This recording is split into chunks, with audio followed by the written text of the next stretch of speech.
Hello बच्चों, कैसे हैं आप सभी। आप सब बढ़िया होंगे। जैसे बच्चों आप सभी को पता है कि स्कूल बंद है, तो हम आप लोगों को कोर्स नहीं करवा पा रहे हैं।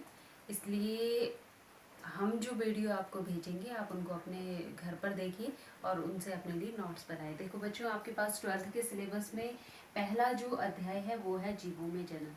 यानी कि हम इस पूरे अध्याय में पढ़ेंगे कि जीवों में किस किस तरह से जनन होता है, कौन कौन तरह से होता है। बच्चों देखो, जीवों में जनन का पहला आपका टॉपिक है जीवन अवधि।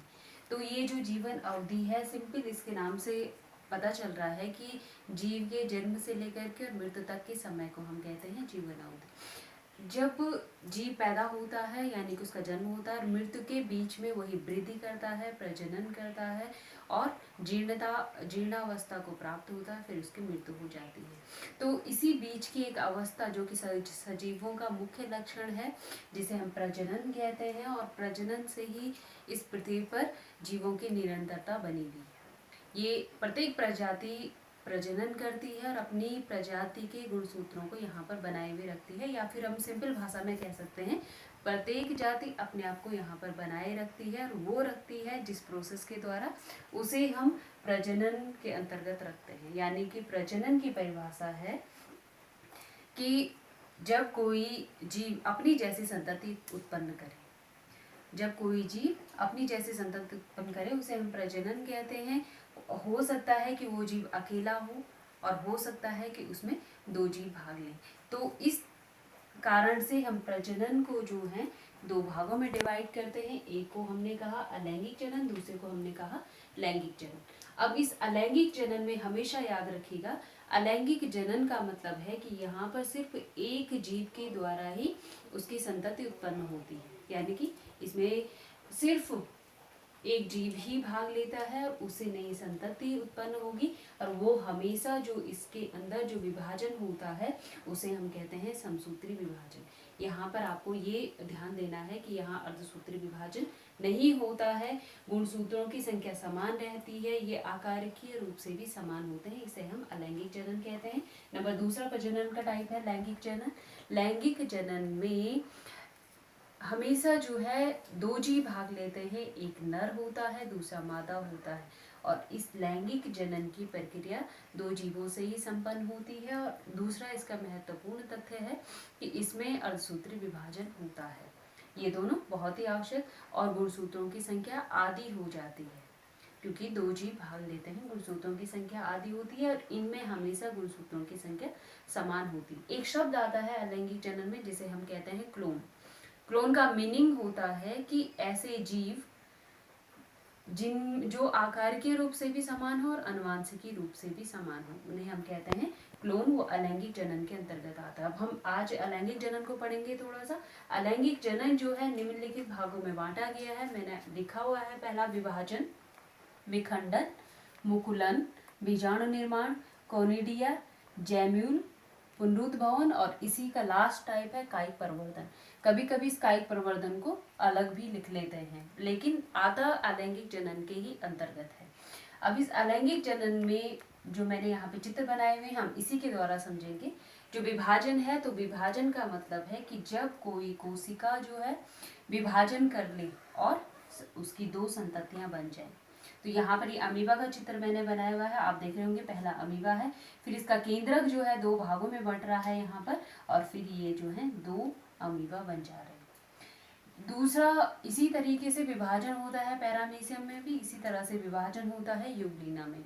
अन्य प्रोटोजोआ एवं मोनेरा में भी इसी तरह का विभाजन होता है। फिर इसके बाद हम इसका दूसरे टाइप पे चलते हैं जिसे हम कह रहे हैं विखंडन। विखंडन का मीनिंग है कि खंड खंड हो जाने, यानी कि जब किसी जीव शरीर का खंड खंड हो जाता है। जैसे हम देखेंगे कि ये मैंने यहाँ पर बनाया हुआ है प्लाज्मोडियम, जो कि एक प्रोटोजोआ है। इस प्लाज्मोडियम के शरीर के अगर इतने खंड होंगे तो ये कम से कम जो है इतने सारे खंडों में बंट जाएगा, और प्रत्येक जो है संतति होगी, यानी कि एक जीव से जो है इतनी सारी संतति उत्पन्न होगी। तो ये प्लाज्मोडियम में विखंडन का मतलब है कि जब जीव शरीर का खंडन हो।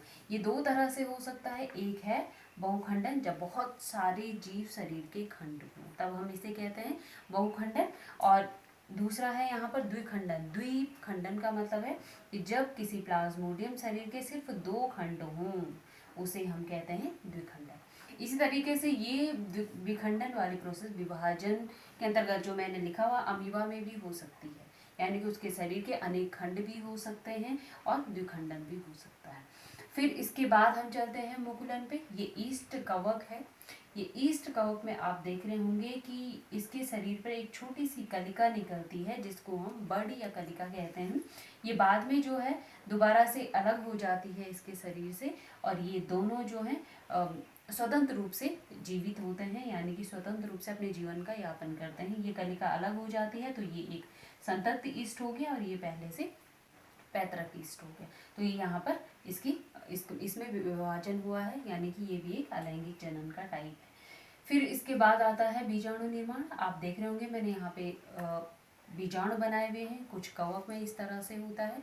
उनमें क्या होता है या कुछ सवाल में बीजाणु का निर्माण होता है, और वो बीजाणु जो है 2 तरह के होते हैं, एक तो चल बीजाणु, दूसरा अचल बीजाणु। चल बीजाणु का मीनिंग है कि इनमें फ्लैजेला पाए जा रहे हैं, ये अपने स्थान से दूसरे स्थान पर जा सकते हैं। और ये है अचल बीजाणु, ये एक ही स्थान पर रहते हैं। तो किसी जंतु या पौधों में जो है बीजाणु का निर्माण भी होता है। दूसरे हम चलते हैं आगे। एक कवक का एग्जाम्पल मैंने लिया हुआ है कॉनिडिया में। इसका जो अगला टाइप है कॉनिडिया पेनिसिलियम कवक में जो है ऊपर शरीर के बाहर से मटर के दानों के समान एक श्रृंखला बनती है जो कॉनिडिया कहलाते हैं। बाद में ये स्वतंत्र गिर जाते हैं और गिरने के बाद जो है प्रत्येक अलग अलग पेनिसिलियम उत्पन्न करती है। फिर ये जैम्यूल लिखा हुआ है मैंने। जैम्यूल जो है कुछ जो मोलस्का के जंतु होते हैं या कुछ स्पंज जो होते हैं उनमें जैम्यूल का निर्माण होता है, और ये भी जो है प्रत्येक शरीर का निर्माण करते हैं ये जैम्यूल। फिर इसके बाद है पुनरुद्ध भवन। पुनरुद्ध भवन का मतलब होता है दोबारा से उत्पन्न हो। यदि किसी जीव शरीर कट जाए तो वो जो है उसका प्रत्येक शरीर जो है अलग अलग दोबारा से शरीर का निर्माण कर सकता है। जैसे रिक्सिया है, मार्केंसिया है, इनमें भी इस तरह से होता है जो कि एक ब्रायोफाइटा है। इसी तरह से ब्रायोफिलम होता है, उसमें भी पत्तियों से दोबारा से जो है पुनरुद्भवन हो सकता है। आपने भी देखा होगा जैसे किसी उच्च जंतु की अगर पूंछ कट जाए, जैसे छिपकलियां हैं, तो उनकी पूंछ जो है दोबारा से बन जाती है। चाहे चूहा भी हो तो चूहे की पूंछ जो है दोबारा से बन जाती है, तो इसे हम कहते हैं पुनरुद्ध भवन। फिर इसके बाद जो लास्ट टाइप है वो है कायिक परिवर्तन। कायिक का मतलब होता है शरीर से ऐसा परवर्ध उत्पन्न हो जाना जो कि शरीर से हो, यानी कि इतने भागों को छोड़कर और फ्लावर को छोड़कर जो भाग बचते हैं जड़, तना, पत्ती, उनमें जो है कायिक परिवर्तन पाया जाता है। देखो ये कायिक परिवर्तन उच्च पौधों में भी पाया जाता है। जैसे हमने यहाँ पे आलू का चित्र बनाया हुआ है। आलू में जो है छोटे छोटे आई बनते हैं यहाँ पर, और ये आई जो है इनको जो है आलू को इस तरह से काट कर भूमि में डिप किया जाता है। फिर प्रत्येक भाग से जो है एक नया पौधा तैयार हो सकता है। तो ये किस कारण से, क्योंकि आलू में जो है ये छोटे छोटे आई बने हुए होते हैं जो कि अलैंगिक जनन के लिए है। फिर यहाँ पर प्याज मैंने बनाया हुआ है। प्याज में जो है यहाँ पर बल्ब उपस्थित होता है, और इसको अगर जमीन पे लगा दिया जाए तो एक पौधा तैयार हो सकता है इससे आसानी से। तो और फिर ये है यहाँ पर गन्ना यानी कि जिसको हम कहते हैं इसकी जो पर्व संधि होती है, अगर इस पर्व संधि को गन्ने के तने को काट करके भूमि में डाला जाए तो उससे नया गन्ना का पौधा तैयार हो सकता है। इसी तरह से हमने अनेक बार देखा होगा घरों में कि पुदीना को किस तरह से लगाया जाता है, दूब को किस तरह से लगाया जाता है, तो उनकी भी पर्व संधियों से जड़ें निकल सकती हैं जैसे ही उनको भूमि में हम डुबो देते हैं या फिर भूमि में डालते हैं। तो इनसे इसको हम कहते हैं भूअस्तर। कुछ होते हैं ऊपरी भूअस्तर। यहाँ पर हो गया जैसे हमने कहा कि प्याज का बल्ब, फिर आलू का कंद, इसी तरह से परकंद, उसी तरह से जैसे अरबी हो गया या फिर हल्दी हो गया, ये भी इसी तरह से लगाई जाती हैं। और गन्ने को पर्वसंधियों के द्वारा लगाया जाता है।